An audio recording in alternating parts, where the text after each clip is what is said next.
اور حقیقت پہ مبنی حقائق سامنے لانے پر جو پاکستان کے میڈیا نے اس وقت نہ صرف انڈین میڈیا کو بیک فٹ پہ ڈالا ہے، بلکہ جو سوشل میڈیا ہے اس پہ بھارت کے اندر بھی مودی اور اس فالس فلیگ آپریشن پر شدید تنقید ہو رہی ہے، اور اس کی بنیادی وجہ پاکستان کے میڈیا کی وہ زبردست رپورٹنگ، حقیقت پر مبنی چیزیں سامنے لانے پر ہے۔ میں پاکستان کے میڈیا کو خصوصاً سوشل میڈیا اور الیکٹرانک میڈیا کو مبارکباد پیش کرتا ہوں کہ انہوں نے جس زبردست پہلے راؤنڈ میں پاکستان نے اور پاکستان کے میڈیا نے بھارتی میڈیا اور بھارتی سوشل میڈیا کا جھوٹا پراپیگنڈا کو شکست دی ہے۔ اس وقت جو پہلگام میں فالس فلیگ آپریشن ہوا، وہ مودی نے یہ پہلی دفعہ نہیں کیا۔ اس کی سیاسی زندگی میں اگر ایک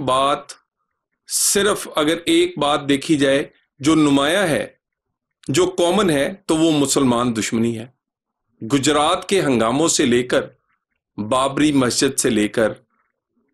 کشمیر کا سٹیٹس چینج کرنا ہو، یا اس سے پہلے اسی طرح کی اور وارداتیں، اس میں اگر کوئی ایک چیز نمایاں ہے تو وہ مسلمان دشمنی ہے۔ ساری سیاست مذہبی انتہا پسندی پر، مسلمان دشمنی پر۔ جب بھی موقع ملا وہ گجرات کا وزیر اعلیٰ تھا یا بھارت کا وزیر اعظم، قانون سازی ہوئی تو مسلمانوں کے خلاف، کوئی زیادتی اور ظلم ہوا تو مسلمانوں کے خلاف، اور جہاں بھی گجرات سے لے کر کشمیر تک اسی طرح اپنے بیانیے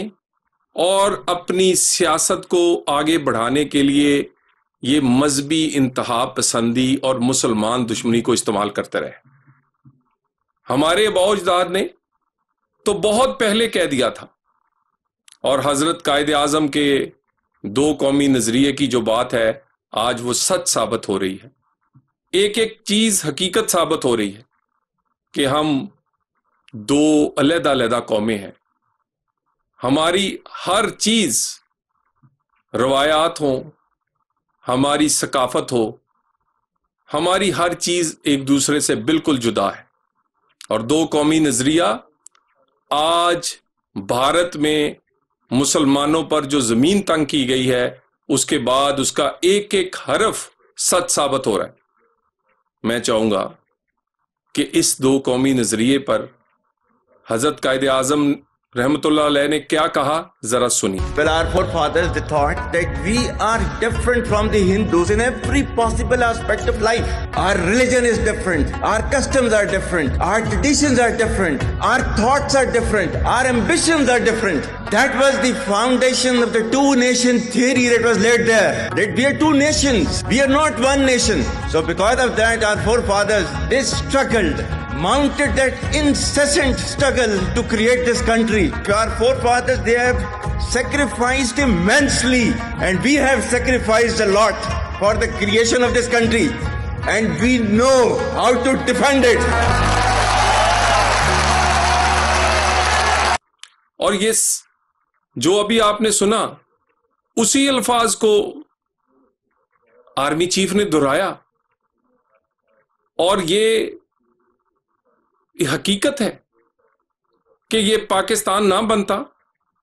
تو آج پاکستان کے مسلمان بھی اسی طرح ان پر زمین تنگ ہوتی جیسے آج بھارت کے مسلمانوں پہ ہے۔ نہ انہیں زندہ رہنے کا حق ہے، نہ ان کے لیے کوئی قانون میں یا حکومت کوئی آسانیاں پیدا کرتی ہے۔ پچھلی لگاتار 3 حکومتوں نے، مودی کی حکومتوں نے جتنی قانون سازی کی مسلمان دشمنی پر بیسس کی، جس میں آپ اس طرح کے فالس فلیگ جو آپریشنز ہیں ان کا بھی مقصد 2 ہی ہیں۔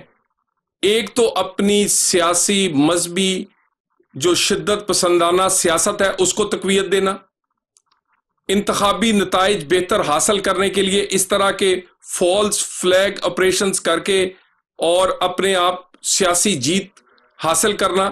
اور دوسرا اس کا مقصد مسلمان دشمنی ہے۔ اس طرح کی کسی بھی کارروائی کے بعد مسلمانوں پہ زمین تنگ کر دی جاتی ہے۔ آپ پہلگام میں دیکھ لیں،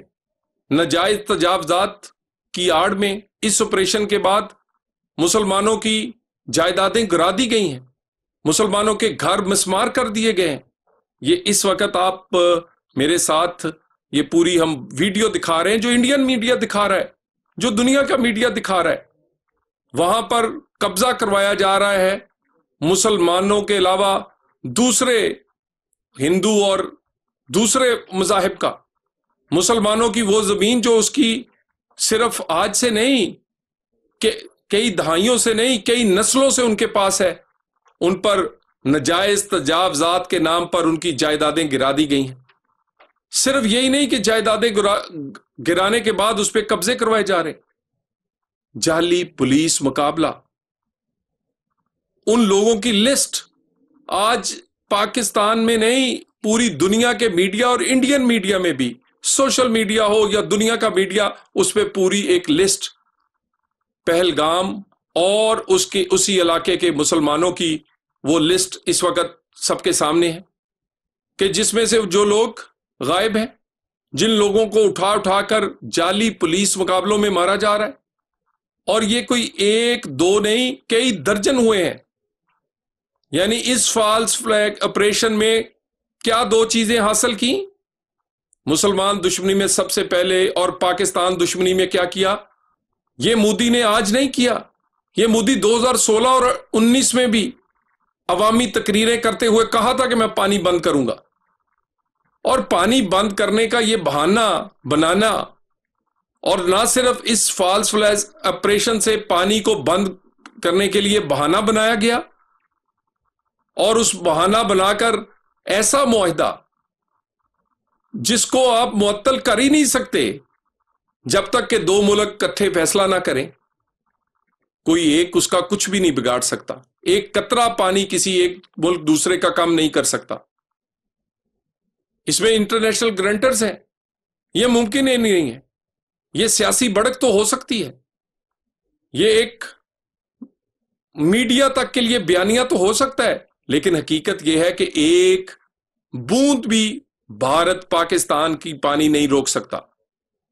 اور لگتا ہے کہ یہ جو بیانیہ آپ بنا رہے تھے، لگتا ہے آپ بھارتی میڈیا اور اس کے چینل دیکھیں، لگتا ہے جیسے پتہ نہیں کتنی بڑی کوئی جنگ عظیم سوئم شروع ہو گئی ہے۔ ایسے بھڑکے مار رہے ہیں، ایسے وہاں بڑے بڑے پلان پیش کیے جا رہے ہیں، اور اصل حقیقت یہ ہے کہ 2-3-4 دن بھڑکے مارنے کے بعد اچانک ان کی آنکھیں کھلی ہیں، تو پاکستان کا پانی روکنے کی بجائے دریائے جیلم میں پانی چھوڑ دیا ہے۔ وہ پانی جو پاکستان کا حق تھا، وہ پانی جو انہوں نے ناجائز روکنے کی کوشش کی تھی، پانی روکنے کی بڑکے مارنے والوں نے پانی چھوڑ دیا، اور پاکستان کا پانی اس وقت 6 سے 7 فیٹ پانی دریائے جیلم میں پاکستان کا جو حق اور اس کا حصے کا اور اس معاہدے کے تحت جو پانی ہے وہ پاکستان آنا شروع ہو گیا۔ ٹی وی کی حد تک، جلسوں کی حد تک، نعروں کی حد تک مودی ہو یا ان کا میڈیا ہو جتنی مرضی بڑھ کے مارے، لیکن حقیقت میں ان کے بڑے بھی جانتے ہیں، یہ سوچ بھی نہیں سکتے کہ وہ تمام پلان جو یہ ٹی ویوں پر اور بیانات میں بتا کر تھکتے نہیں کہ ہم یہ کر دیں گے، وہاں پہنچ جائیں گے، وہاں حملہ کر دیں گے، انہیں پتہ ان کے بڑوں کو کہ یہ کبھی خواب میں بھی ایسا نہیں سوچ سکتے۔